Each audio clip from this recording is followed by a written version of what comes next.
Paz do Senhor Jesus, meus irmãos. Graças a Deus pela oportunidade que temos de estarmos juntos novamente e pela bênção do Senhor sobre a nossa vida. Podemos compartilhar esses momentos que temos compartilhado aqui em Fortaleza, né? Particularmente no Ministério Montes. Nós falamos ontem acerca da importância da experiência e mostramos aos irmãos, de maneira muito despretensiosa, muito tranquila, como é que foi que se deu a formação do texto bíblico, como é que isso aconteceu. E nós entendemos aqui, de forma muito clara, muito tranquila, que o texto bíblico se deu compondo o registro das experiências dos homens e mulheres de Deus, né, que se transformou em texto. Primeiro nasceu essa experiência, que foi posteriormente, e muito posteriormente, em vários casos, né?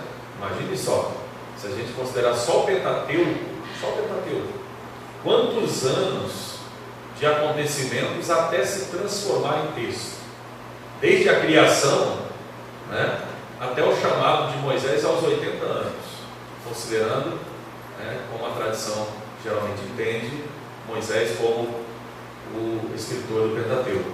Imagine só, quantos anos decorreu de caminhada da humanidade para que fosse transformado em texto.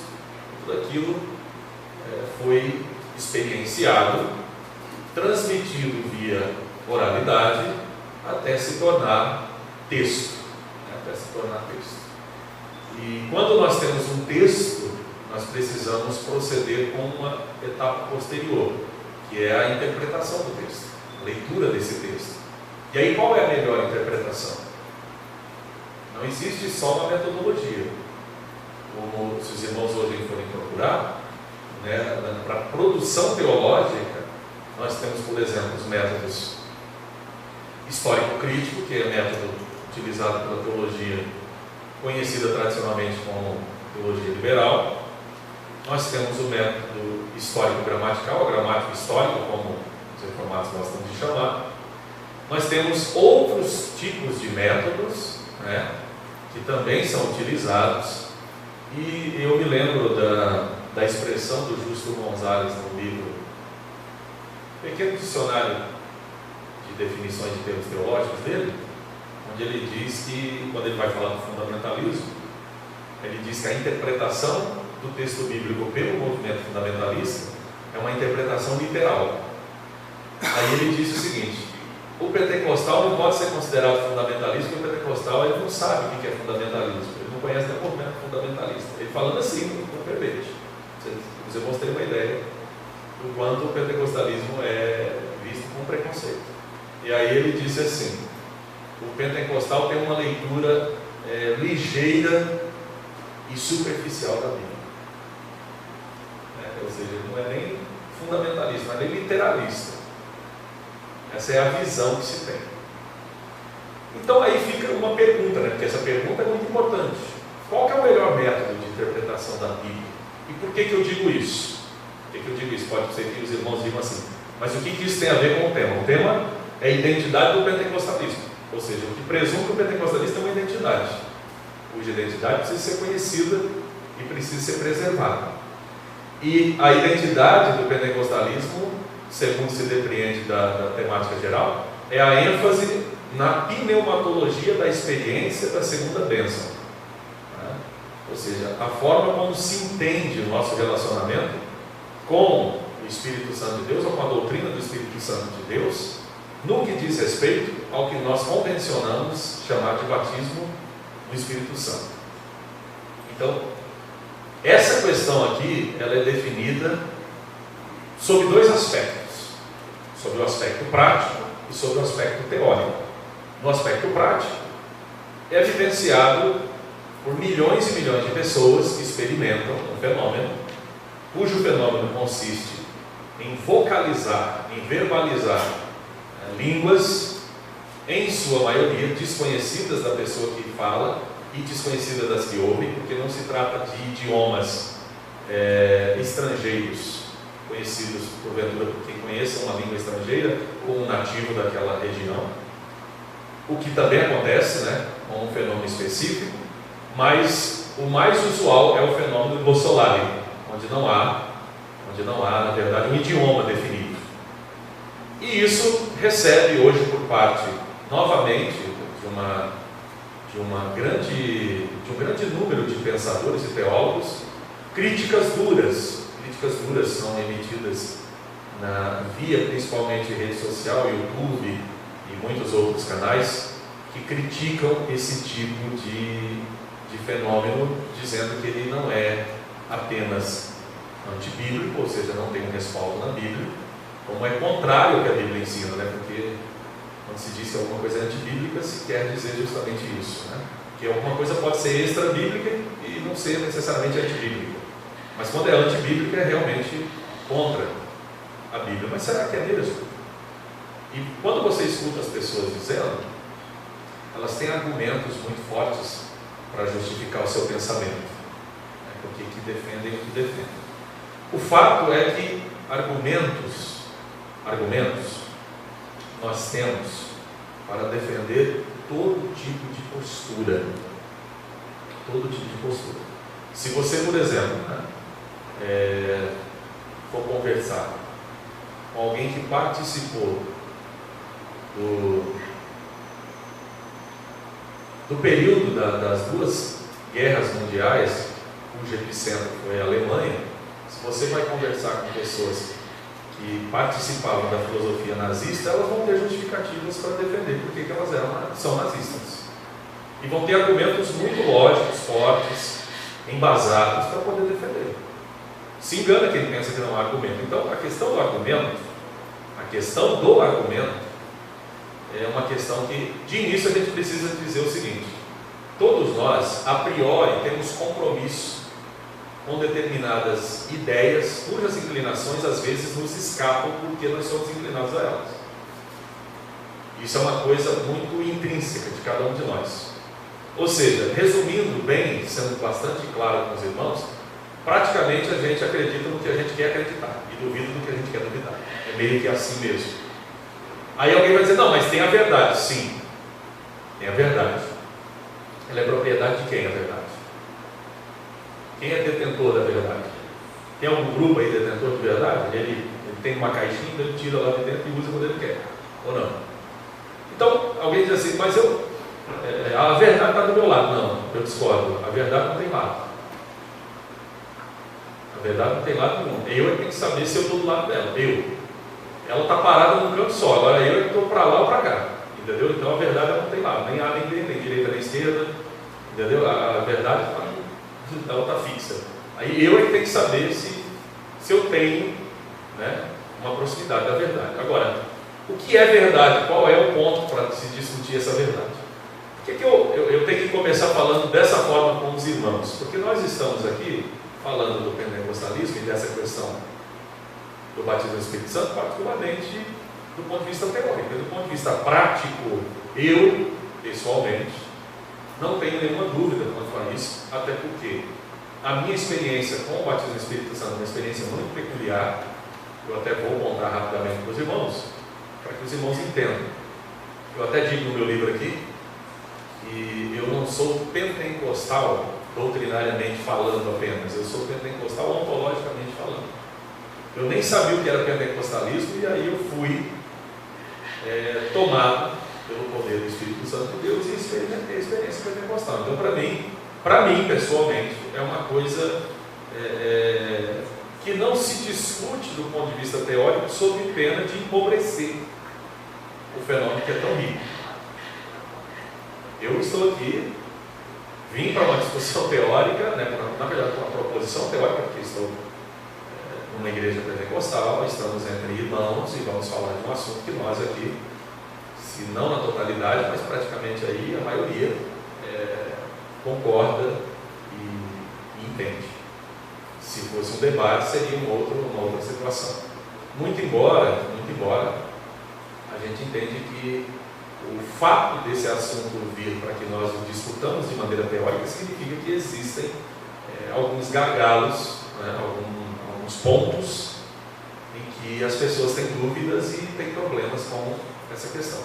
Agora, o C.S. Lewis, né, que muita gente gosta, e eu eu também gosto particularmente, foi um autor anglicano. Ele não era teólogo do ponto de vista acadêmico, do ponto de vista técnico, mas, e aí se a gente lembrar do que dizia Tozer e Duarte e muitos outros, e que teólogo é quem fala sempre de Deus, então, pensando sobre esse aspecto, quem fala sobre Deus de alguma forma é teólogo, mas ele não era teólogo profissional. E tem um livro dele intitulado Milagres, onde ele diz que a questão metafísica tem que ser definida antes da discussão começar, ou a questão filosófica. A gente interpreta o mundo de maneira natural ou sobrenatural. Quem interpretar de maneira natural vai chegar a determinadas conclusões. Quem interpretar de maneira sobrenatural vai chegar a outras conclusões.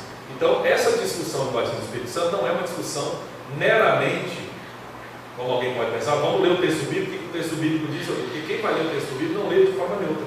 Nenhum. Nem eu, como pentecostal, nem um sensacionista, como quem não crê, ninguém lê o texto bíblico de forma neutra. Nós chegamos no texto bíblico com pressupostos. Ah, mas eu chego de forma esvaziada. Tudo bem, mas você usa o método, e o método tem pressuposto. O método que você usa para interpretar, ele já tem pressupostos implícitos no método. Então não existe, primeira conversa, não existe nada neutro, nem do lado de cá e muito menos do lado de lá. Seja para afirmar, seja para negar. Do ponto de vista filosófico, tem que ficar estabelecido no início da nossa discussão. Então, a minha tentativa aqui é simplesmente de fornecer subsídio para que você tenha segurança da experiência pentecostal. Não é uma tentativa de convencer intelectualmente ninguém de nada. Porque quem estiver convencido intelectualmente que não procede, não vai ser dissuadido pelas minhas palavras. E eu, por minha vez, que estou convencido de que procede, não vou ser dissuadido por ninguém que vai para o YouTube ou para qualquer outra plataforma de rede social, ou escreva livros, ou porque eu sei muito bem o que aconteceu comigo. Então, assim, é uma coisa tão pessoal, existencial, que fica difícil até a gente estabelecer uma discussão nesse nível. E aí, não, mas a Bíblia, eu sei, mas a Bíblia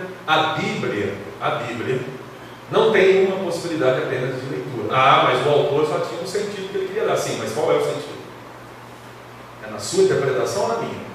Ah, é na minha que eu entendo mais que você, mas o que define que você entende mais do que eu? A sua teologia que diz isso para você. O método que você decidiu é que diz isso para você. Você está convencido pela sua própria cabeça de que o seu método que dá essa segurança a você. A meu favor, no meu caso, vou falar aqui, no meu caso pessoal, eu experimentei isso, eu sei que eu não sou louco, não produzi uma loucura, não fiz alguma coisa por minha própria mente, nem nada. Então, a discussão termina, para mim, termina aqui. E não é preguiça mental. Os que adquiriram o livro, pode pegar aí, é o capítulo 12, eu vou me orientar pelo capítulo 12 do livro, na discussão de hoje. É o capítulo principal do livro, que trata inclusive sobre hermenêutica pentecostal. Mas para isso eu gostaria de ler alguns textos bíblicos com vocês e por incrível que pareça, eu não vou começar lendo os textos bíblicos tradicionais do pentecostalismo. Vou começar lendo textos bíblicos que são mais preferidos pelos sensacionistas, entendeu? Vou começar pelo contrário. Eu vou começar por Paulo e não por Lucas. O pessoal é mais paulino do que lucano. Eu vou começar por ele aqui. Então, abra sua Bíblia, por gentileza, na primeira epístola do apóstolo Paulo aos Coríntios, capítulo 2.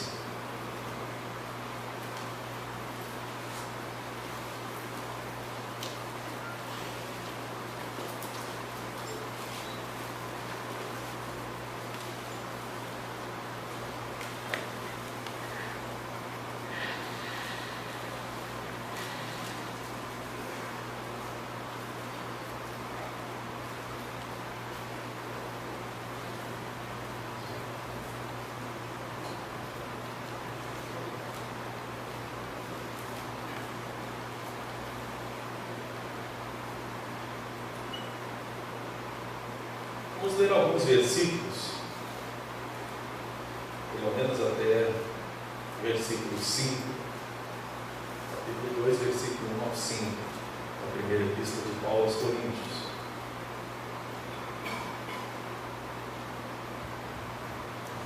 Diz assim: E eu, irmãos, quando fui ter convosco, anunciando-vos o testemunho de Deus, não fui com sublimidade de palavras ou de sabedoria, Porque nada me propus saber entre vós, senão a Jesus Cristo, e este crucificado.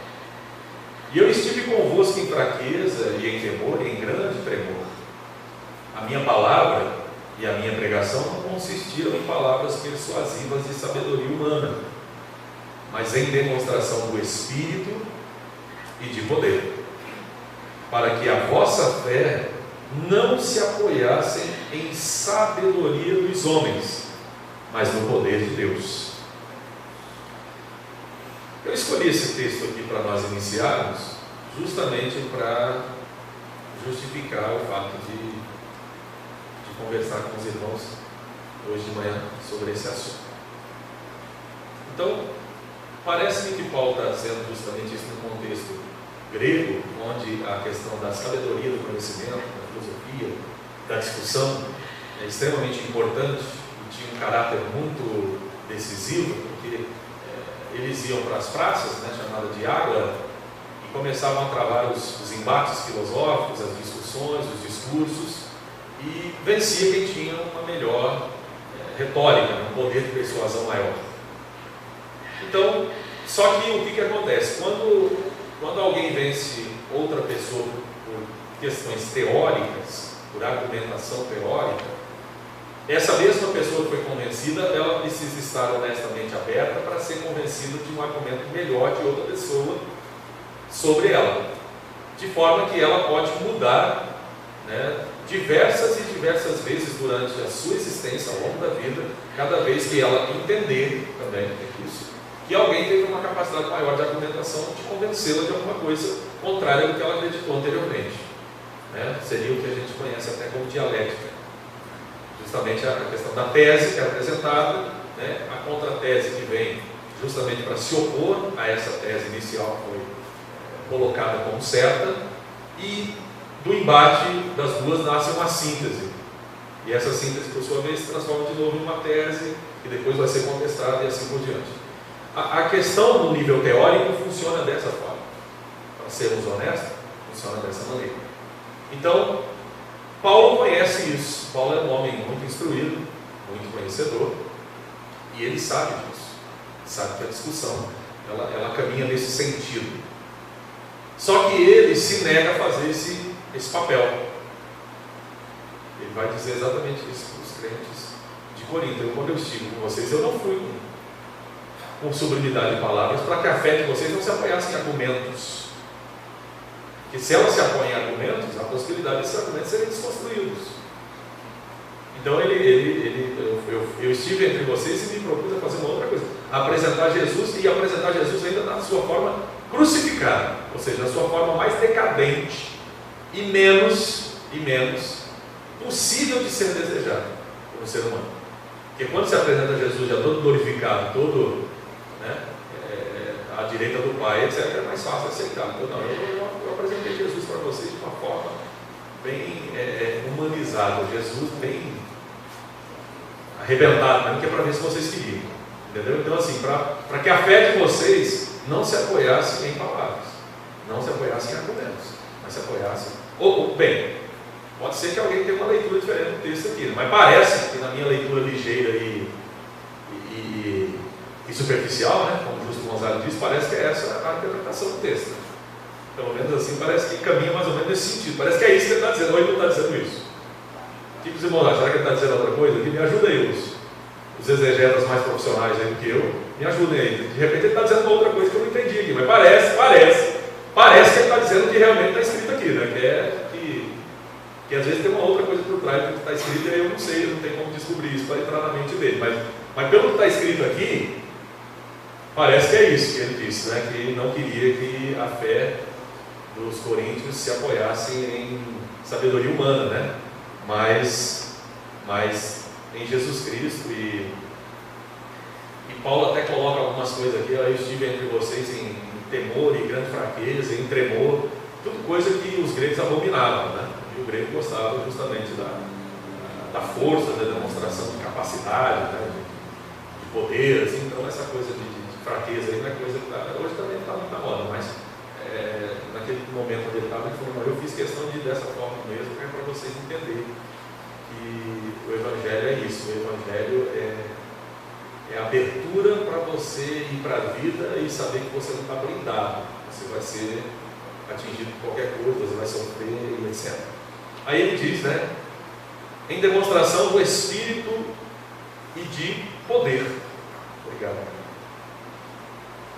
Mas aí, é claro, depois ele fala sobre ter conversado de forma sábia com pessoas perfeitas, que podem entender, mas aí você vai entender que o argumento dele é sobre o Evangelho, em que consiste o Evangelho. Se você volta alguns versículos atrás, você vai ver que no versículo 22, por exemplo, no capítulo 1, versículo 23, ele diz: porque os judeus pedem sinal e os gregos buscam sabedoria, mas nós pregamos a Cristo crucificado, que é escândalo para os judeus, loucura para os gregos. Ou seja, o versículo 22 e 23 do capítulo 1, né? Esse que eu li agora, é do capítulo 1, voltando uma página da Bíblia. Então, você percebe de maneira muito clara, muito tranquila, que Paulo está fazendo a apresentação do Evangelho, mostrando quando o Evangelho é paradoxal, do ponto de vista da lógica humana. E aí é importante que nós entendamos isso. Quando você estuda ciências das religiões, uma área que eu gosto também, e eu leciono dentro dessa área, uma das coisas mais básicas que você aprende é que a lógica de determinada religião não corresponde à lógica racionalista. A lógica racionalista, ela é de um viés. A lógica de uma religião é de outro viés. E eu diria que a lógica racionalista é de um viés muito objetivo do ponto de vista do que nós poderíamos colocar como aritmético, matemática, mas do ponto de vista das ciências humanas, por exemplo, ela já tem um grau de subjetividade muito grande. Existe racionalidade na ciência humana, que é muito importante para se entender dimensões do ser humano que não podem ser explicadas com ciências exatas, dimensões da área da nossa psique, dimensões da área dos nossos costumes culturais, que vai entrar a antropologia para ajudar, dentro da área do nosso comportamento enquanto sociedade, a sociologia vai entrar. Então, essas áreas são áreas científicas, mas não são áreas científicas com lógica de ciência exata, com lógica de ciência humana, né? Ela tem uma outra lógica. Então, a lógica não é só uma para todas as coisas, ela varia para coisas diferentes, para fenômenos diferentes, para atividades diferentes daquilo que se analisa. Então,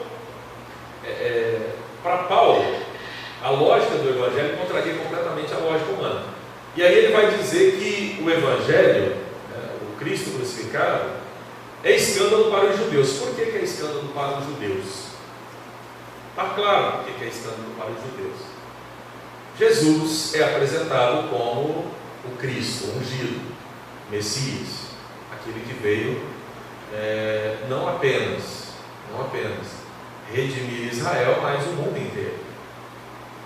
E isso é oposto ao entendimento que Israel tinha acerca da figura do Messias, da figura do Cristo, que para Israel deveria ser alguém que se revestisse de poderes temporais, de forma semelhante aos reis da antiguidade, aos dominadores e imperadores da antiguidade. Então Jesus não se apresenta dessa forma. Jesus se apresenta de uma forma completamente oposta. E por isso, para piorar, ele ainda morre sentenciado a uma morte de cruz. E a morte de cruz é uma morte cuja condenação na lei é vista de forma muito pejorativa, ou seja, é maldito aquele que é pendurado numa cruz. Então, Jesus é um escândalo para o judeu. Dizer que Jesus é o Messias é um escândalo. O judeu está escandalizado com esse tipo de pregação. E é loucura para o grego. Por que é loucura para o grego? Porque dentro da visão da antropologia grega, o que eram os deuses, as divindades gregas eram o que, na verdade? Porque a gente, se for analisar as divindades gregas, nós temos duas etapas para analisar as divindades gregas. Temos a etapa das divindades dos filósofos pré-socráticos, os sofistas, que criaram divindades que Sócrates depois vai questioná-las e vai desconstruí-las.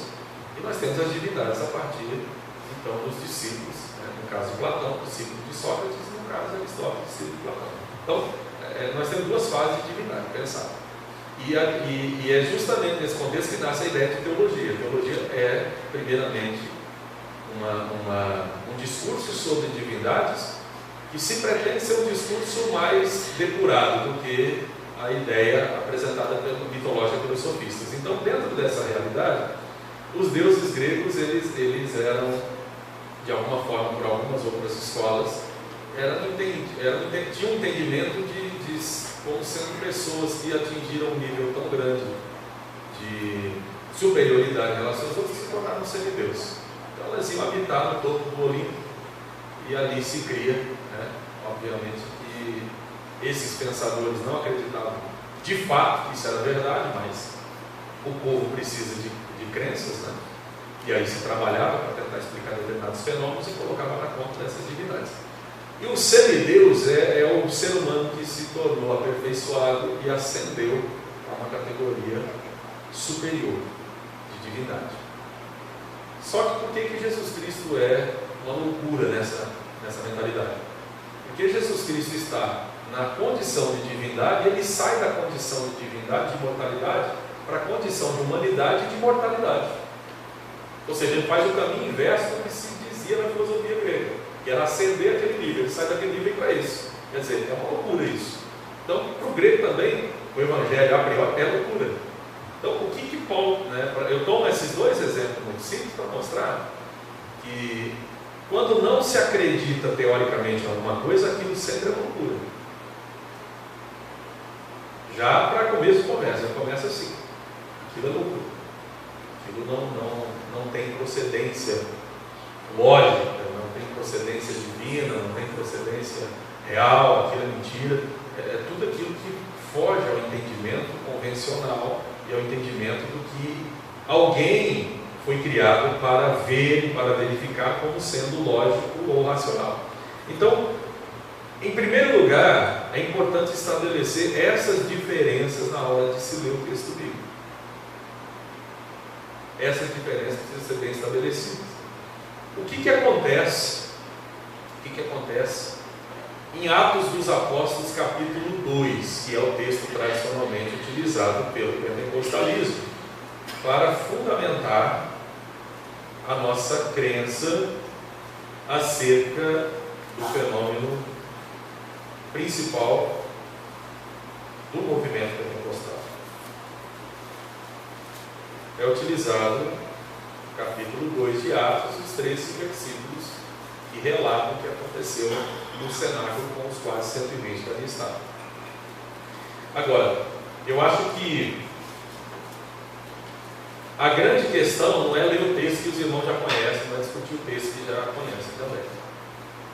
A grande questão que precisa ser estabelecida no início da nossa discussão sobre isso é a natureza do texto de Atos.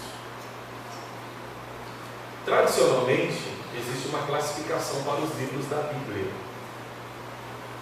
Eu aprendi essa classificação com o pastor Antônio Gilberto lá em 1992. Então a classificação diz que nós temos o Novo Testamento dividido em biografia, que seria o quê? Os Evangelhos, né? História, seria Atos, né? Doutrina, as epístolas, não é isso? E revelação, que é o Apocalipse. Então essa é a estrutura tradicional que nós aprendemos. E não foi criada pelo pastor Antônio Gilberto, também só ele aprendeu. Só que os estudos bíblicos em torno das Escrituras e essa questão do pentecostalismo foi obrigando a se fazer novas leituras do texto, porque o texto sempre permite que se faça isso. Um texto, ele sempre permite que se faça a sua nova leitura e, consequentemente, interpretação. Então veja bem, do ponto de vista da autoria, existiu uma finalidade para o autor. O autor tinha uma finalidade. Os métodos, chamados diacrônicos, eles pressupõem a ideia de que é possível você entrar na cabeça do autor. Você pega o texto aqui, pega um fio histórico e você vai lá dentro da mente do autor. Você consegue penetrar na mente dele e saber essa intenção. Por outro lado, os métodos estruturalistas, que são mais recentes, né, na discussão teológica, os métodos acrônico e sincrônicos, eles partem de uma outra percepção. Eles vão no outro sentido. Ou seja, eles consideram, por exemplo, também os textos narrativos. Então, diante dessa discussão, começou a se pensar o seguinte, e isso o Meyer Pillman, que é um autor muito conhecido, tradicional no pentecostalismo, muito lido, né, pela igreja pentecostal, vários e vários livros, ele mesmo vai dizer que os evangelistas não pretenderam escrever uma biografia de Jesus, mas cada um deles, como é óbvio, selecionou da vida de Jesus os pontos que cada qual queria que fossem enfatizados. E isso é um fato quando você coloca os sinóticos lado a lado para analisar, e coloca também o de João. Você toma os 4 evangelhos e analisa isso, você percebe que existem semelhanças, mas existem também diferenças significativas nisso. E, por exemplo, se nós pudéssemos aqui analisar uma única diferença, nós poderíamos pegar aí, acho que é Lucas 11:13, que os irmãos me acompanhassem, que hoje nós vamos ter um pouquinho mais de estudo bíblico, né? Um pouco mais de leitura de texto do que fizemos ontem. Hoje eu vou ler mais Bíblia assim com vocês para a gente fazer algumas comparações só, sem nenhuma pretensão, né? Até porque a gente faz uma leitura superficial, né? E ligeira da Bíblia. Então, eu vou na minha leiturazinha superficial e ligeira mesmo, né? Sem querer ir para a mente do Lucas, né? Porque no método histórico-crítico o Lucas nem existe. No método histórico-gramatical o Lucas não era teólogo, né? Um historiador, um médico que se meteu a escrever aí. Então, assim, eu não vou nem para um dos dois lados, eu vou mesmo na minha leitura superficial. Versículo 13 do capítulo 11 diz assim: pois se vós, sendo maus, sabeis dar boas dádivas aos vossos filhos, quanto mais dará o Pai Celestial o Espírito Santo para aqueles que lhe pedirem. Aí, se você vai lá para Mateus 7:11, dá uma olhada aí, Mateus 7:11 agora. Segura esse versículo aí, põe o dedinho aí, segura o versículo aí, para a gente fazer uma comparação.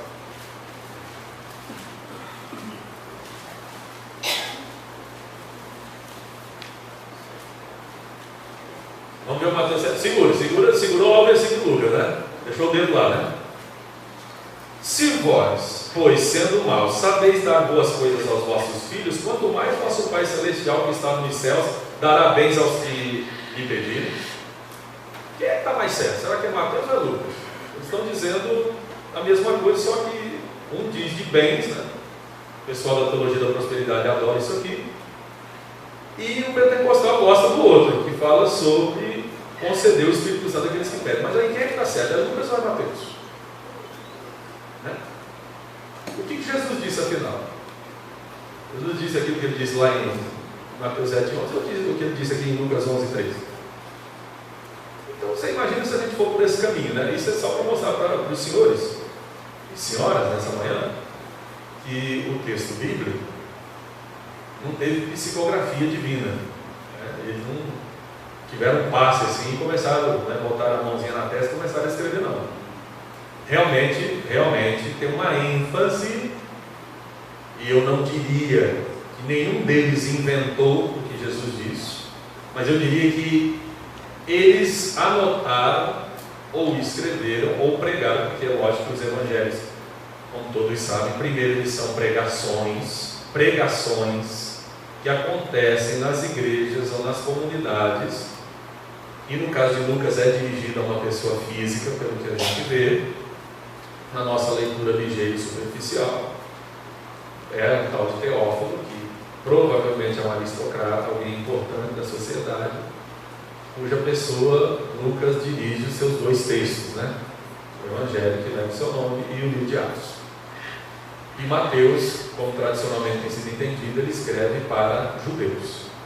Então, a ênfase é dada segundo o destinatário e segundo a perspectiva teológica do autor, porque eles não eram historiadores neutros, e também não existia história no sentido que existe hoje, moderno. E eu pergunto para os senhores, no sentido moderno da palavra história: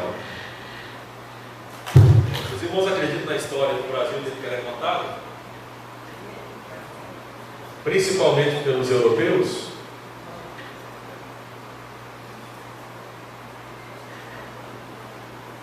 Não é descoberta, não é invasão. Então, assim, se nós pudéssemos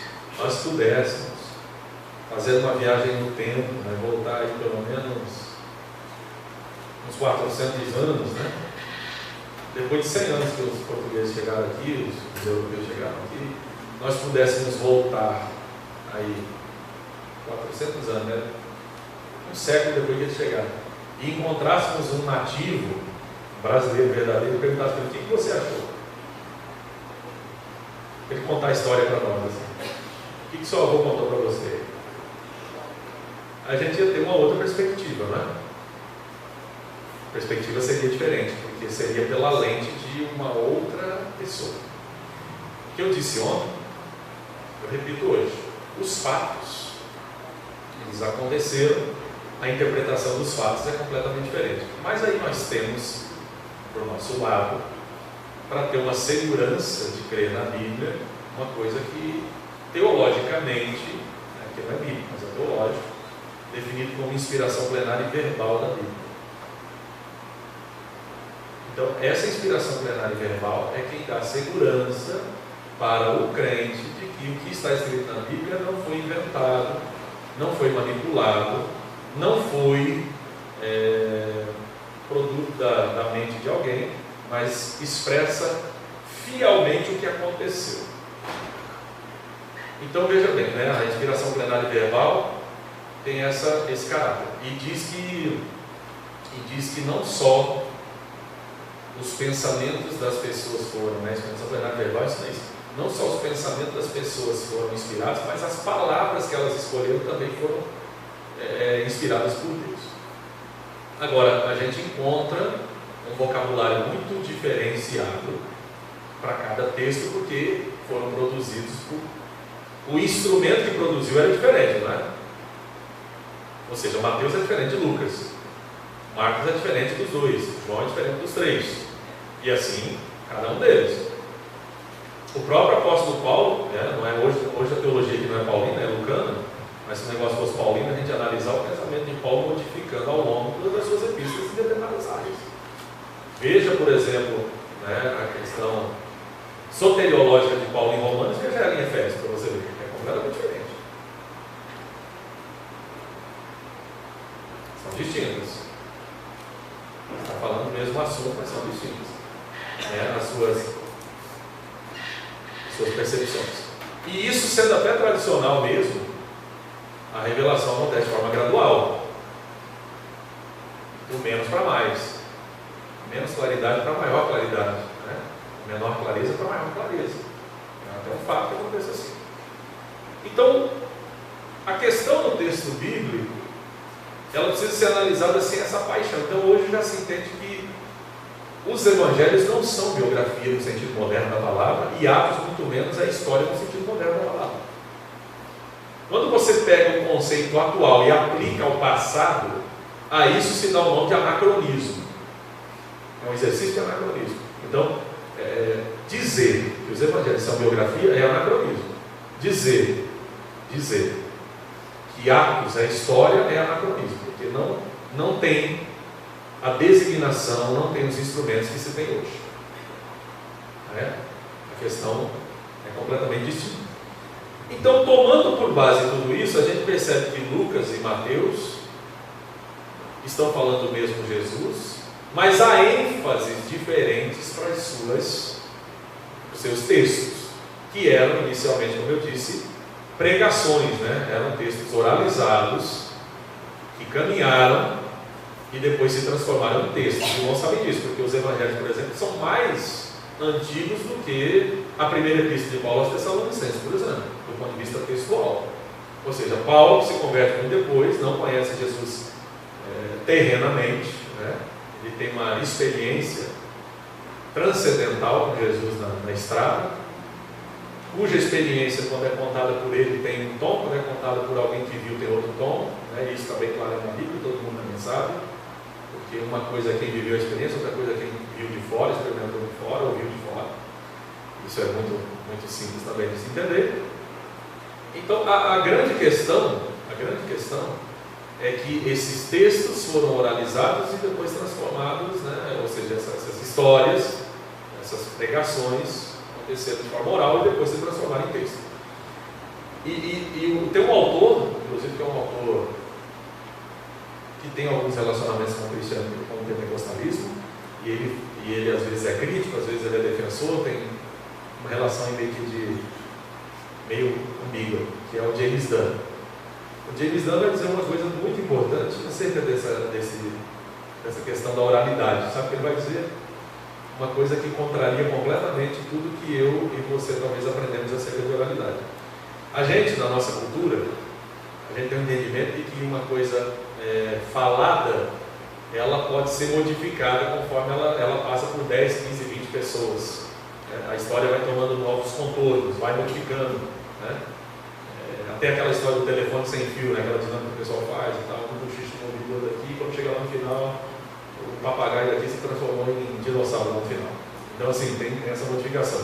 No mundo antigo, James Dunn vai dizer uma coisa muito inovadora, é completamente diferente disso. A gente tem que pensar o seguinte: no mundo antigo as pessoas eram analfabetas, em sua maioria. 90% do mundo analfabeto, não sabia ler, nem escrever. Então, era mais fácil manipular um texto escrito do que um texto oralizado.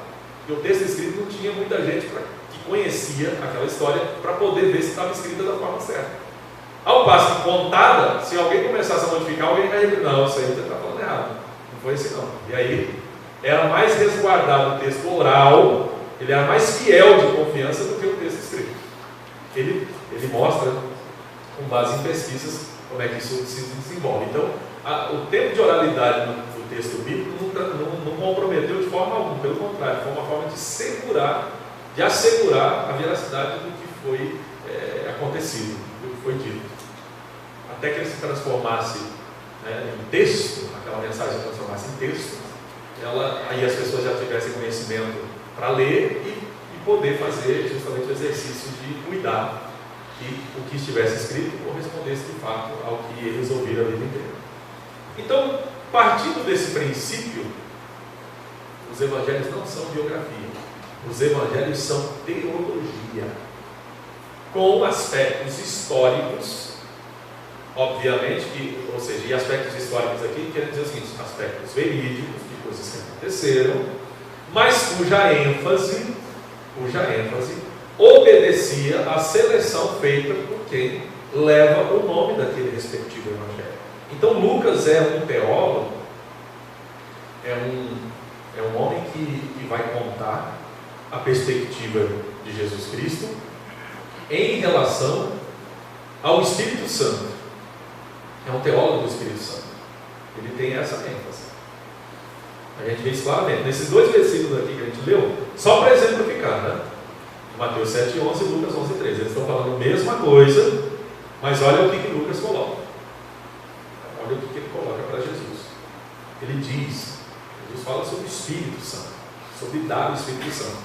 Mateus fala sobre dar bens, que nós podemos, depende do que é bem para nós, né?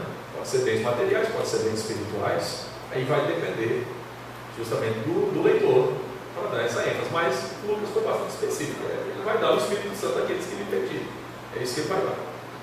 E na continuidade do trabalho de Lucas, o livro de Atos, ele contém esses aspectos que são importantíssimos para o pentecostalismo.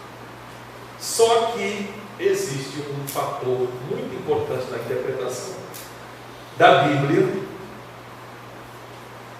que alguns métodos colocaram como camisa de força, e a gente repete ad infinito, sem saber as implicações disso. Por exemplo, uma das regras que foram colocadas no método histórico-gramatical é aquela assim: a Bíblia interpreta a própria Bíblia. Eu repeti isso muitas vezes na minha vida. A Bíblia interpreta a própria Bíblia. Só que a gente repete isso sem entender o que é que eles querem dizer de fato. E o que é que eles querem dizer de fato? Quando você lê a Bíblia, está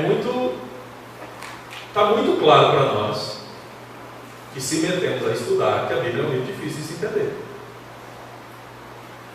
Não é para o irmão que me pegou lá no aeroporto de Guarulhos, que eu disse para vocês, que me apanhou lá para levar eu para Sorocaba. Ele falou para mim: a Bíblia é simples para quem é simples, exatamente. No momento que você quer ser sabidinho, a Bíblia se torna complexa. E você descobre um monte de coisa. Há uma complexidade na Bíblia. No momento que você se mete a querer estudar. E foi isso que nós fizemos. Então nós não temos mais volta aqui. Nós aqui não temos mais volta nesse caminho. Nós já estamos nele. Nós temos que continuar. Nós perdemos essa simplicidade dos nossos irmãos. Nós já fomos um dia assim, mas nós perdemos isso. Então, uma vez que a gente se mete nisso, a gente precisa entender. Então eu fui em busca de se entender essa regra que diz que a primeira regra da hermenêutica bíblica é que a Bíblia interpreta a si mesma. E sabe o que tem embutido nesse negócio? Tem o seguinte: os textos didáticos ou prescritivos são superiores aos textos narrativos ou descritivos. Então, quando você pegar um texto narrativo ou descritivo e ele for um pouco complexo, aí seria a pergunta: complexo segundo quem, né? Você vai lá para um texto prescritivo ou didático, que seria, no caso, as epístolas de Paulo, principalmente, que é de Tiago, né? Lutero nem queria que ela fosse traduzida, nem tivesse na Bíblia. Então, assim, quando se fala de epístola, não é de Judas, não. Não é de Tiago, não, nem é de Hebreus, é só as de Paulo. Você pega as epístolas de Paulo e sai interpretando tudo que tem na Bíblia pelas epístolas de Paulo. É Paulo que é a regra. É isso que está embutido nessa conversa aí, entendeu? E aí nós criamos um problema seríssimo. Porque aí nós colocamos aquilo que eu falei, um cânon dentro de outro cânon. A gente diz assim: não, Paulo é superior a Lucas, que é superior a Pedro. Porque o Pedro mesmo falou: olha, nosso irmão Paulo escreve uns negócios aí que está difícil da gente entender, hein? E ele podia ir lá pessoalmente e peitar o Paulo. Paulo, o que você quis dizer aqui, né? O que você quis dizer? Você imagina, se o Pedro estava pertinho e já tinha essa dificuldade, você imagina a gente hoje. Os caras são pretensiosos, eles entram dentro da mente do Paulo. Mas aí o Pedro mesmo falou: olha, tem alguns pontos que o pessoal distorce para a sua própria condenação. E o nosso irmão Paulo escreve algumas coisas um pouco difíceis. Se naquele momento histórico já era difícil, e hoje? É complexo, né? É bem complexo. Então, a pneumatologia paulina, ela é soteriológica. Vocês são do seminário, eu vou falar difícil aqui agora, hein? Não vou simplificar não, viu? A pneumatologia, né, a doutrina do Espírito Santo vista pela lente paulina, tem um enfoque na salvação. Isso que os intérpretes foram descobrindo. Ao passo que a pneumatologia lucana não tem esse enfoque soteriológico. Tem um enfoque pneumatológico mesmo, de capacitação, de instrumentalização do ser humano para a execução da tarefa missional da igreja. Então é completamente diferente a perspectiva de Paulo e de Lucas. Mas só que aí, como é que você pega e restringe Lucas? Você pega Paulo para interpretar Lucas. Mas por que Paulo tem que ser a regra para interpretar todo mundo? Não, porque Paulo, os textos dele são textos prescritivos, são textos didáticos que devem ser aplicados para a igreja. Ao passo que os textos dos evangelhos, incluindo também Atos, são textos narrativos. Eles não servem para a doutrina da igreja, eles servem só para a gente ter aí feito na Bíblia. E aí, nesse momento, o camarada se torna, né, não podia se chamar cristianismo, não, tinha que se chamar paulinismo. Eu não tenho nada contra Paulo, não, viu, meu irmão? É que ele é mal utilizado, só isso. Não podia chamar a religião cristã de cristianismo, ia chamar de paulinismo, porque nem Jesus tem importância para muito teólogo por aí. Ou seja, até o que Jesus disse só tem importância se Jesus ter sido arrebentado na cruz. O resto não tem mais importância, não. O que Jesus ensinou lá é tudo conversa fiada. Eu não consigo entender isso.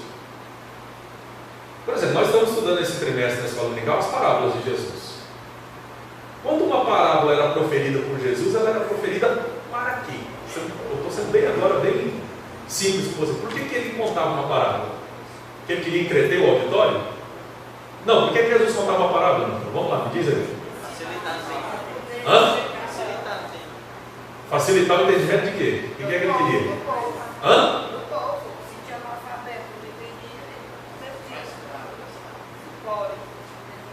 Não, o que Jesus queria com a parábola? Vamos lá.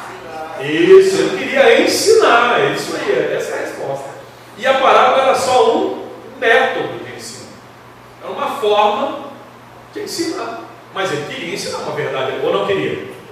E será que as verdades que Jesus ensinou, elas prescreveram? Hã? Não. Não prescreveram, não? Não. É porque eu vejo o pessoal preocupado aí com ensinar as coisas que Jesus ensinou, o pessoal fazer diferente, entendeu? Então assim, você percebe que o Evangelho não tem, os Evangelhos não têm muito supremacia na igreja, até na hora da pregação, se você parar para pensar. Lembra aí qual foi a última vez que pregaram nos Evangelhos no domingo lá na sua igreja? Ou que você mesmo pregou? Recorda aí para ver. Qual foi a última vez que você viu alguém abrir a Bíblia nos Evangelhos e pregar? Até isso está fora de moda. Se você perceber, você verifica que o Evangelho vai ficando bem fora de moda. Assim. Vai sendo pregado. Texto dos Evangelhos. Sendo que aquilo ali é a fonte originária de tudo. Então, para mim, não tem trechos e textos da Bíblia que valem mais e outros que valem menos. Mas eu tenho que ser sincero com o pentecostal. Existem textos que têm mais ressonância com a minha fé e outros que têm menos. Como tem também textos que têm mais ressonância com a fé sensacionista e outros menos. É só a gente definir isso que fica tudo tranquilo. Agora, que Paulo era um carismático, isso não tem como negar, tem? Tem como negar? Dizer, não, Paulo era um sensacionista. Era sensacionista? Não, é claro, eu estou no ambiente pentecostal, então parece que está todo mundo concordando comigo. Mas mesmo o sensacionista, lendo Paulo em Corinto, vai dizer, ele instruindo ali no capítulo 12, no capítulo 13, no capítulo 14, ele não se define como carismático, como um pentecostal ou não? Porque, anacronicamente, aplicando aqui a expressão, o termo, eu acho. Aquilo ali a gente percebe de maneira muito clara. Ele fala, não vou proibir você de falar língua. Até porque eu falo mais de todos vocês aqui. Só que eu quero falar uma língua, uma palavra que possa ser entendida, porque mil aqui não possa ser entendida. Então, o que Paulo está colocando ali, parece ser de forma muito clara, é o ordenamento do culto e não a dúvida, não o descrédito, não qualquer outra coisa que possa se pensar. Agora, a respeito do texto de Atos, a natureza desse texto não é histórica no sentido moderno, mas é histórica no sentido que Lucas deu, e lá no capítulo 1, nos primeiros 4 versículos do seu evangelho, está o propósito. Vamos lá, vamos para lá agora, só para a gente analisar um pouquinho.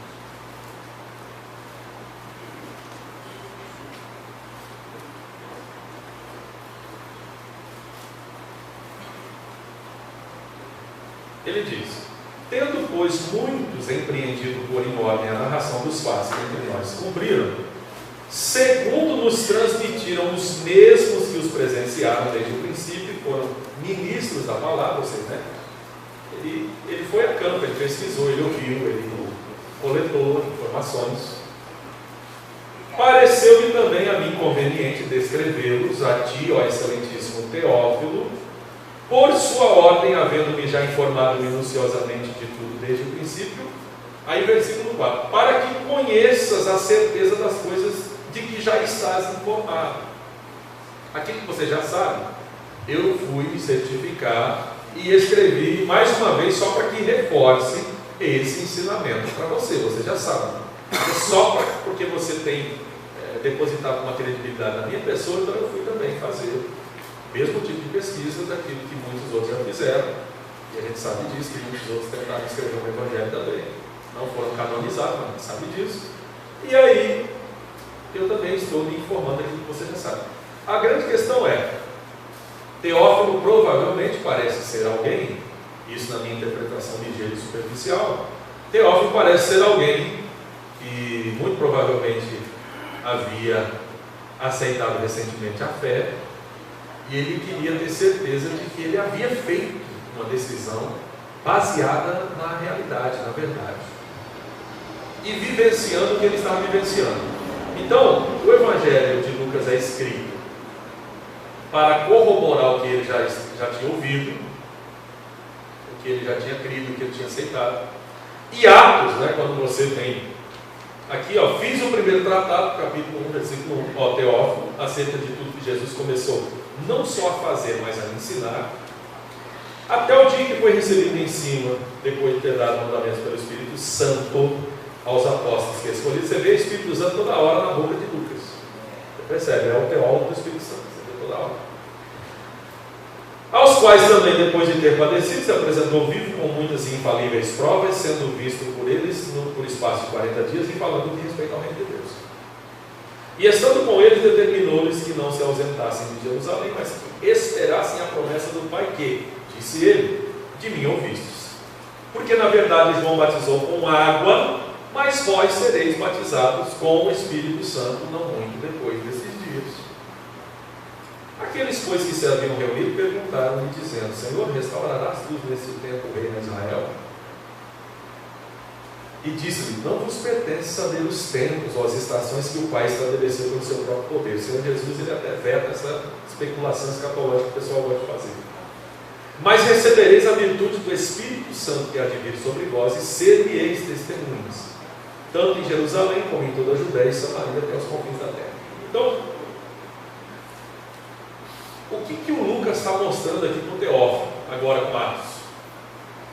Que o que o Teófilo experimenta na sua comunidade de fé, na sua igreja que ele frequenta, é uma coisa que procede do que aconteceu no início da igreja. Ou seja, que o Lucas está escrevendo pelo menos 30 e poucos anos depois dos fatos. Então, a grande questão é, o que você está experimentando, Teófilo, não é uma inovação, é o que aconteceu desde o primórdio com os nossos irmãos. Aconteceu, eu já te mostrei tudo que Jesus começou não só a fazer, mas a ensinar, e agora eu estou te mostrando as coisas que aconteceram e por que existe, em outras palavras, esse fenômeno que se apresenta na igreja, o fenômeno das línguas, por que ele existe. Ele é, na verdade, um sinal de que aquelas pessoas foram revestidas de poder para testemunhar acerca desse evangelho. Então, Lucas vai apresentar a sua narrativa com uma finalidade didática, de ensinar. Assim como Jesus quando contava uma parábola. Então, Atos dos Apóstolos não é história no sentido moderno da palavra, onde você lê para saber o que aconteceu, sem necessariamente que você tenha a obrigação de repetir. E aí você poderia me perguntar, mas vai repetir o que aconteceu em Atos 2? Não, isso é uma coisa de Deus. Não vai se repetir o que aconteceu em Atos 2. Quer dizer, nós não temos como repetir. Agora, se Deus quiser repetir, isso é uma questão dele, não é questão nossa. Agora, o que eu estou dizendo é que o que Lucas está mostrando é um padrão de análise. Ele escreve o seu evangelho para que o Teófilo tenha segurança do que o Teófilo ouviu correspondia aos fatos. E agora ele escreve Atos para mostrar para o Teófilo que o que ele está vivenciando na igreja que ele frequenta é uma coisa que aconteceu desde o início. Então é para o Teófilo ter como respaldo e segurança para se orientar acerca disso. Parece que é esse o propósito muito claro. É para que ele tenha uma forma de se orientar. Então, a questão toda é a apresentação dessa forma de funcionamento da igreja, para que o Teófilo não veja como algo extremamente exótico no seu dia, no seu momento histórico. Ele entenda que aquilo teve um início, e esse início estava baseado numa promessa de Jesus Cristo. Fica de maneira muito clara, para mim, se eu adotar uma outra metodologia, se eu adotar a metodologia histórico-crítica, aí eu vou esvaziar tudo isso aqui. Se eu adotar a metodologia histórico-gramatical, aí eu vou me deter a minúcias do grego que foi escrito, do grego que foi utilizado, da possibilidade desse grego significar outra coisa daquilo que o pentecostal acha que significa, ou que qualquer outro grupo acha que significa, e aí nós vamos nos embrenhar numa discussão interminável que expõe só mais a nossa vaidade do que a nossa pretensão de alguma verdade. A questão é que, por exemplo, ressurreição. Ressurreição é uma coisa fácil de se crer? Nem nos dias de Jesus era. Porque quando Jesus Cristo se apresenta aos seus e o Tomé não está, não é só o Tomé. Antes, quando as mulheres chegam dizendo que viram, eles já dizem: olha, tem umas mulheres aí dizendo que viram, mas a gente acha que estão alucinadas. E quem morre não volta não. Essa é a verdade. O judeu até cria na ressurreição, mas na ressurreição final, quando Deus ressuscitar todos. Agora, essa ressurreição assim, perentória, temporal, unitária, individual, não. Até porque eles não criam que Jesus era o Messias, porque Jesus estava em dúvida. Eles só foram crer depois que ele ressuscitou. Isso é um fato. Então, quando Jesus Cristo aparece, eles ficam atônitos com aquilo. E o Tomé, que não está presente, ele vai duvidar que todos eles tiveram. É uma visagem coletiva. Porque vocês estão dizendo: eu só acredito se eu colocar o dedo no local onde ele foi ferido. Aí eu acredito. Então, a ressurreição não era coisa fácil de crer. Se hoje não é, naquele tempo, muito menos. Não tem. E não tinha nada a ver com questão moderna. É dificuldade por causa da lógica humana. Que a ressurreição é uma coisa que contraria a lógica humana. Ou não, meus irmãos?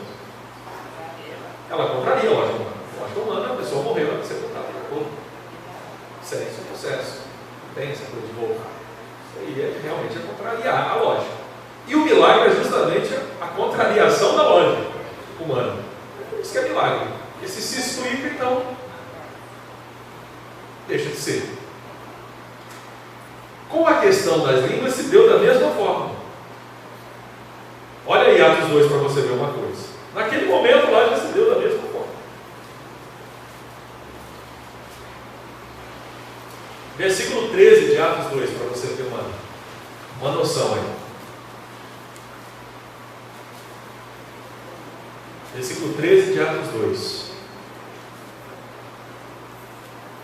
Na verdade, versículos 12 e 13.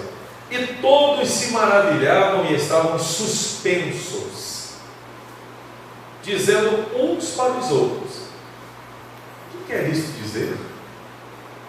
E outros, zombando, diziam: estão cheios de vinho doce, de mosto. Quem não entende, ele está tudo bêbado. A explicação mais lógica do lógico é ver uma coisa que eu não entendo, é tudo doido.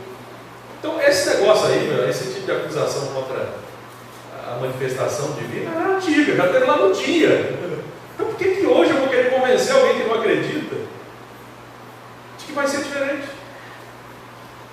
Eu, pessoalmente, sendo bem sincero com os irmãos, eu não perco meu tempo convencer ninguém que acha que é loucura, que acha que é histeria, que quer explicar pela linguística, que quer explicar pelo não sei o quê. Eu não tento, não. É o direito dela, fica à vontade.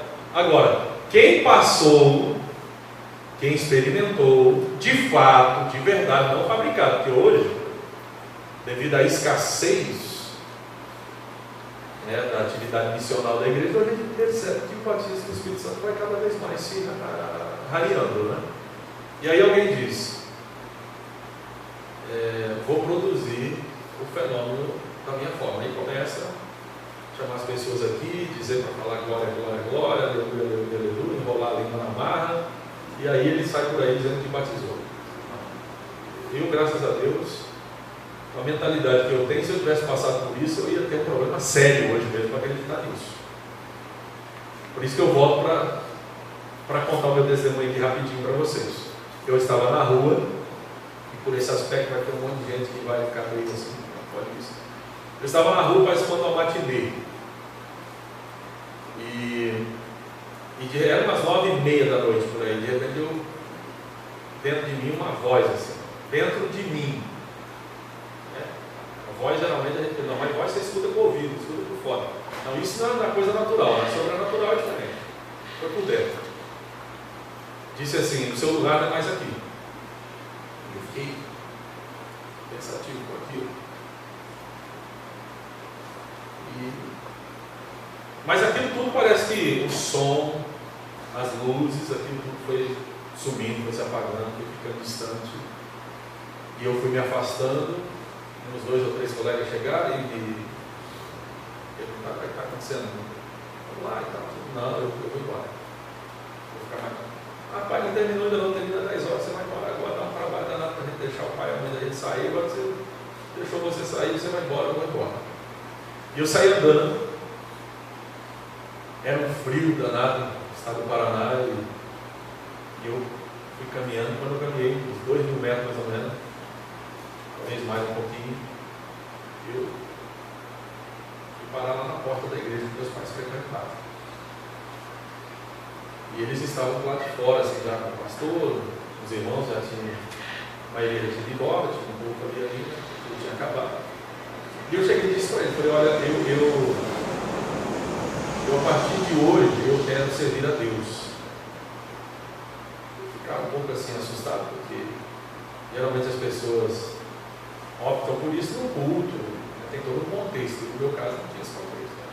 Eu sozinho, sem pregação, sem nada. Aí o pastor falou: ajoelha aí, nós vamos orar por você. E ficar meio sem entender um pouco, né? Mas tudo bem. Teve apelo de pregação dele, não, né? Quando o senhor apareceu, fazendo um negócio desse. 14 anos. Aí, ele está querendo saber a minha idade, né? Foi em 91, então vou me entregar aqui. Aí, oraram por mim ali. E eu levantei, fui embora com meus pais. Meu pai meio desconfiado, assim, né? Minha mãe já feliz, minha mãe feliz, vibrante, etc. Poxa, menino converteu, agora para de dar problema. Eu dou trabalho até hoje, você imagina quando eu não era crente. Não trabalho não é nada. Aí, no outro dia eu vou para a igreja. Chegamos cedo na igreja. Igreja fechada, o pastor morava do lado da igreja ali. A gente chama de Calvário, né, quando mora do lado da igreja, obreiro. E aí veio, abriu a igreja, a gente entrou. Mulher sentada lá, vamos do outro. Fui lá e fiquei, joelhei assim no meio, meu pai veio mais para frente, joelhou lá.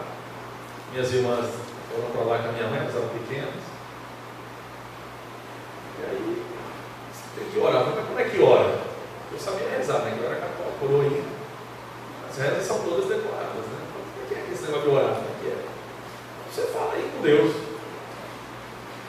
Fala do seu jeito. Rapaz, como é que eu vou falar com Deus? Né? Toda aquela liturgia que eu aprendi, eu comecei ali a falar algumas palavras assim, do meu jeito, etc.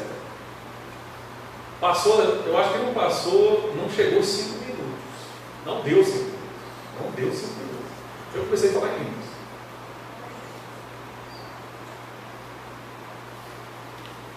E aí foi um susto danado para mim, porque eu falei: ó, aqui eu estou falando. Aqui é só prática, aqui é melhor. O que é que está saindo da minha boca aqui? Eu estou dizendo, é isso. Fiquei assustado. E eu queria parar e não conseguia parar de falar. Não conseguia parar de falar. E aí meu pai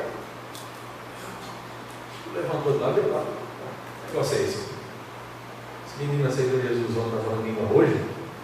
Nossa, é meio esquisito. E aconteceu uma coisa ali que eu pessoalmente nunca mais vi. Eu nunca mais vi. As pessoas iam entrando no culto, e eu ali sem poder parar de falar em mim, querendo parar, mas sem conseguir parar. Não tinha controle. E as pessoas foram chegando e foram olhando aqui: mas esse menino é meu amigo do montão, ele pede oração aqui, se dá um trabalho, mas ele está falando em língua, porque muita gente nem sabia que eu tinha aceitado Jesus na noite anterior. Ele está falando em língua, que negócio é esse? Aí, o poder de Deus foi tomando aquelas pessoas, e um e outro, e foi entrando, e foi vindo, e o povo foi jogando por culto, e aquilo ali foi acontecendo, e tinha crente de 20, 30 anos, que não falava língua, chegou lá, começou a falar também, começou a ser batizado. Quer saber, não teve culto, não teve como fazer culto, não teve, porque todo mundo tomava. A igreja ficou aquelas zoadas, umas 2 horas aquele negócio. O pastor falou: o que aconteceu aqui hoje eu não tenho como definir, eu não sei o que é isso aqui. Esse menino aí foi tomado pelo Espírito Santo e está todo mundo agora tomado e acabou. Eu nunca mais vi aquilo ali acontecer. Então, eu sei o que aconteceu comigo. E sou bem sincero dizendo para vocês: não sou doido. Estudo, gosto de ler. E agora, eu respeito quem não acredita, quem acredita diferente. Agora, para você que é pentecostal, eu vou te dizer: é inadmissível que você não acredite nisso, se você é pentecostal de verdade. Ah, mas eu fui convencido pelo que eu ouvi. Meu irmão, desculpa, então você nunca foi pentecostal. Porque se você for mesmo, você não vai ser convencido pela conversa de ninguém, porque o poder de Deus, ele não pode ser reproduzido, ele não pode ser matriciado, e ele não pode ser verbalizado. Eu não saberia definir para você aqui o que eu senti naquele dia.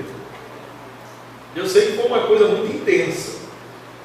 Eu sei que foi uma coisa que fugiu do meu controle, que transcendeu. E eu não tenho como reviver aquilo. Eu não tenho como reproduzir aquilo. Eu não tenho como fazer aquilo acontecer. Aquilo não é regra para acontecer. A pessoa que está aqui a vida inteira e nunca recebeu o que a gente entende como batismo do Espírito Santo, que é evidenciado com falar em línguas, e esse ponto, é que é discussão, porque batismo do Espírito Santo todas as igrejas têm, viu? Inclusive a igreja sensacionista entende o batismo do Espírito Santo como uma conversão. A pessoa se converte, ela foi batizada do Espírito Santo. Lá tem também. A definição do batismo do Espírito Santo é que é diferente para cada denominação. No caso do pentecostalismo, nós recebemos essa posição da evidência. Porque a questão das... Deixa eu dizer para os irmãos esse ponto aqui. A questão da língua, ela é um fato do texto bíblico. Você não tem como negar. Está aqui em Atos, pelo menos em 3 ocasiões, está também em Coríntios. Então você tem isso só para falar do texto bíblico, fora da história, fora o que vem acontecendo na história. Então, esse fenômeno das línguas.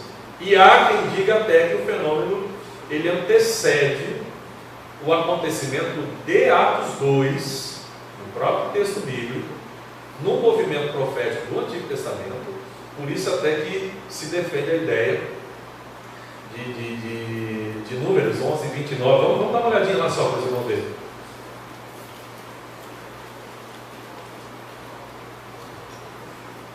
Números 11 e 29.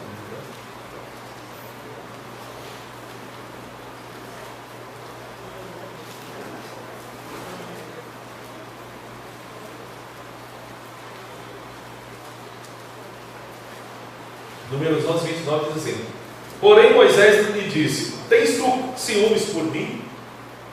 Tomara que todo o povo do Senhor fosse profeta, que o Senhor lhes desse o seu espírito.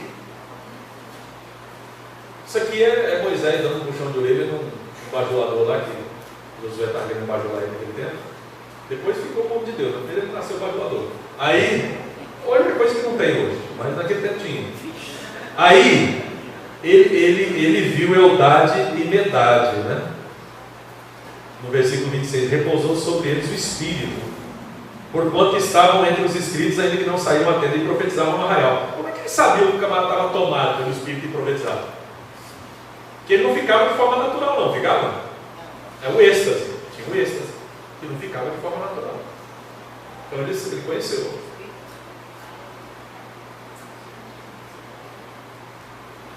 Nessa hora aqui dá vontade de dizer um negócio bem pentecostal, sabia? Se você quer ficar no lugar quietinho, vai para o cemitério. O pentecostal do passado dizia isso, dizia: quem quiser ficar quietinho, vai lá para o cemitério. Lá que tem gente quieta. Aqui não, aqui tem vida. Aqui tem parte do culto, aqui tem glória a Deus, tem aleluia, tem línguas, tem tudo isso. O pentecostalismo é isso aí. Agora, não é a língua pela língua, glória a Deus pelo glória a Deus, aleluia pelo aleluia. É a expressão de gratidão ao Senhor, e isso é instrumentalização para nós cumprirmos o nosso trabalho, porque foi para isso que Jesus Cristo deixou o revestimento de poder. Foi justamente para que as pessoas levassem a palavra. Mas pode alguém que não foi revestido de poder levar? Pode, e leva, sem dúvida. Mas os que foram têm obrigação maior de levar. Então, essa coisa da acusação leva o Pedro lá naquele momento histórico, a justamente dizer uma coisa que fundamenta, de certa forma, essa interpretação, esse entendimento de que existia até línguas antes de Atos 2. Existia já um fenômeno antes de Atos 2, só que era um fenômeno esporádico. É um fenômeno esporádico de Atos 2. Então, é o que eu disse para vocês, a Bíblia não registra tudo. E o que não está registrado, às vezes, é muito mais do que o que foi, sem dúvida. Então, Pedro diz o seguinte, no versículo 14 em diante aqui, quando ele faz seu discurso. Pedro, porém, pondo-se em pé com os 11, levantou a voz e disse: varões judeus e todos os que habitais em Jerusalém, seja-vos isto notório e escutai as minhas palavras. Estes homens não estão embriagados, como vós pensais, sendo esta a terceira hora do dia. Ou seja, está muito cedo. Não dá para ter ficado bêbado já não.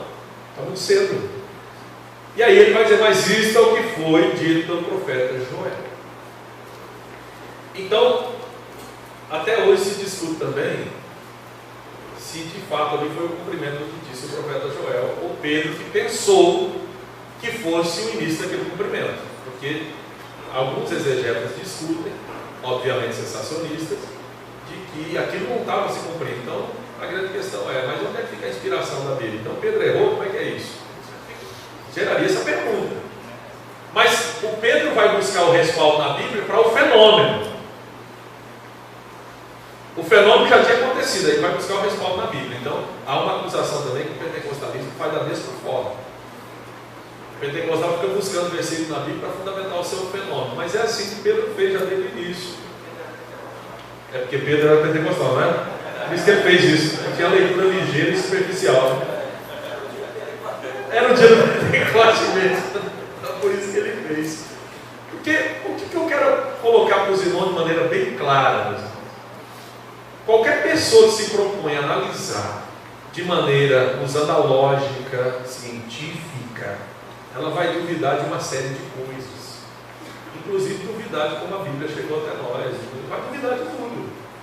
Então não é por essa lógica que nós nos baseamos. Mas existem aqueles que são detratores do pentecostalismo que se baseiam nessa lógica racionalista, porque a teologia deles foi produzida numa época de racionalismo científico, no século XVII. Então eles precisam continuar defendendo essa ideia racionalista de que tudo que tem que ser, que existe, todos os fenômenos têm que ser explicado à luz desse racionalismo e à luz desse filtro científico. Só que isso não faz jus à verdade. Por exemplo, não é nenhum assunto aqui, mas é o assunto, permitido Deus, do próximo livro meu, que é sobre Fé e Razão, que é um livro que eu venho escrevendo há muitos anos. E eu parei de escrever em 2013 por causa da questão da revelação. Eu queria entender melhor esse aspecto. E eu devo retomar nos próximos dias, permitindo Deus, para lançar no ano que vem. Eu não sei se o pessoal que defendendo o racionalismo sabe, por exemplo, do teorema da incompletude. O teorema da incompletude é de autoria de um matemático chamado Kurt Gödel. Em cima do O dele, o Gödel tem um treno. Então, assim, esse matemático, os irmãos têm uma ideia, o Einstein, depois de já ter se aposentado, ele voltou a dar aula em algumas ocasiões na universidade, praticamente de forma gratuita, só para poder caminhar da casa desse matemático para a faculdade para ouvir as aulas do matemático. O Einstein, eu ouvi aula no caminho, conversando com ele para aprender com ele. Sendo o Einstein já de idade e ele mais jovem. Mas o rapaz era brilhante, era tão inteligente que ele fazia isso. E ele morre de uma forma tão assim, incrível, esse rapaz, que a gente fica sem entender. Ele tinha algumas paranoias. Uma das paranoias era o medo de morrer envenenado. Então, quando a sua esposa faleceu, ele morre de inanição porque ele não confiava mais em comer comida de ninguém. Ele tinha medo de alguém envenenar e ele morreu de fome. Você vê o que é? Uma pessoa extremamente inteligente, por outro lado, tem visto de perto, ninguém é normal. Então, assim, eu não sei se essas pessoas conhecem o teorema da incompletude dele, onde ele prova que nem a matemática é exata. Ele não é crente não, né? Só para ficar claro, ele é um racionalista terrível. mas ele prova que nem a matemática é exata, como se pensa que é. Até a matemática tem brechas e tem buracos. Então, assim, o pessoal que quer esse racionalismo muito rígido e que quer provar tudo e que não sei o que, a ciência, esse caminho aí é o caminho menos provável para nós. E aí, nesse caso, não significa a gente ser antirracional ou anti-intelectual, mas significa que existem fenômenos que fogem desse tipo de análise, e a gente tem que entender isso. No caso do batismo do Espírito Santo, a forma que nós entendemos, nós devemos a um pregador do início do século passado que conectou o falar em línguas como sendo o sinal do batismo do Espírito Santo. Então, esse ponto que foi adotado como ponto principal do pentecostalismo clássico é que precisa cada vez mais receber de nós um tratamento teórico bíblico melhor. Agora, o fenômeno das línguas sempre existiu, só que não havia uma conexão direta entre o fenômeno das línguas como evidência de batismo do Espírito Santo. Se tinha o fenômeno das línguas como um fenômeno espiritual, mas a conexão entre o fenômeno de falar em línguas, que antecede 1901, 1906, Rua Azul em Los Angeles, antecede muito a isso, esse fenômeno de línguas, antecede tudo isso, né? Ele nunca desapareceu ao longo da história. Agora a grande questão é a seguinte: o historiador sensacionista ia contar a história de igreja, e a maioria dos livros de história de igreja é de historiador sensacionista. Então, quando ele chegava num lugar que de repente ele ouvia falar em um grupo que se reunia e que tinha línguas estranhas, ele contava? Não. Ele não contava. Ele fazia como a história do cidadão. Meu finado pai contava, chegava num bar e contava que tinha batido nas pessoas. Todo dia ele chegava lá e contava que tinha batido com alguém. Então, foi um dia as pessoas se irritaram lá e disseram assim: vai vem cá, você só bate nas pessoas, você nunca apanha não? Ele falou: não, quem bate em mim deve contar em outro lugar. Então, assim, é a mesma coisa dessa questão aí, né? O sensacionista ia lá, fala língua, eu não acredito nisso, eu não conto não. Deixa isso para lá, deixa eu morrer na história aí, mas como isso nunca existiu, era assim que era feito, entendeu? Que quem escrevia era quem definiu o que ele queria escrever, ué. Então ele não considerava esses grupos. Se ele achava que era loucura, ele dizia: não, deixa isso para lá. Então hoje há todo um revisionismo na história eclesiástica e os historiadores estão buscando isso, né? Um historiador, um teólogo da envergadura do Alistair McGrath, por exemplo, que é anglicano e que diz isso. Muito antes, né, de 1901, isso acontecia em partes da Ásia, em partes da Europa, em partes da África, e até aqui na nossa América Latina. Isso já acontecia. Só que não foi registrado e o norte-americano dá uma potencialização para tudo, então deu esse mundo todo. Então, essa conexão é que refere-se a essa discussão toda da evidência inicial, que é o falar em línguas sendo a evidência de ter sido batizado no Espírito Santo. O batismo do Espírito Santo existe em todas as tradições do cristianismo, só que se discute como é que seria isso. Então, para alguns ela é coincidente com a conversão, não tem essa segunda bênção, que nós entendemos. Para outros é coincidente com a santificação e o fruto do Espírito, e para o pentecostal ela justamente por causa dessa tradição do Charles Spurgeon, que conectou o falar em línguas com uma evidência de ter sido batizado no Espírito Santo, e o pentecostalista chamado de clássico adotou para si. Então nós entendemos que é a evidência externa de que nós fomos batizados no Espírito Santo, sem que nós neguemos a ideia de que temos que caminhar com Cristo, temos que ter a santificação, temos que apresentar o fruto do Espírito, todas essas coisas. Mas esse é um ponto fora da curva das demais tradições cristãs ao fazer essa conexão. Agora, o fenômeno glossolárico ou xenolárico, para alguns que acreditam, como alguns grupos batistas, ele é um fato que tem registrado durante toda a história, ao longo da história do cristianismo. Não é uma coisa que foi inventada aí no início do século XX. É um absurdo dizer isso, e ninguém vai falar isso aí. O fato é, meus irmãos, que nós precisamos resgatar isso para nós, e ontem foi feita uma pergunta importante: por que isso desapareceu? Aí uma perguntou, e por que tem desaparecido? Eu acredito que seja pelo fato de nós termos parado com o trabalho evangelístico, que ele tinha uma intensidade muito grande.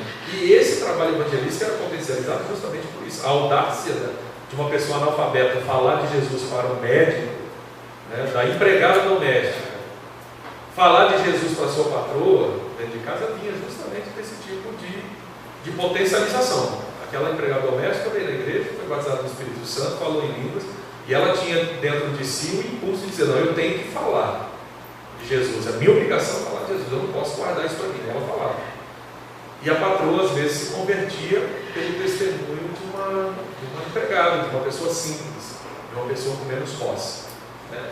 E assim foi que o pentecostalismo cresceu, por exemplo, no nosso Brasil, né? Através da Assembleia de Deus, que é a representante do pentecostalismo clássico.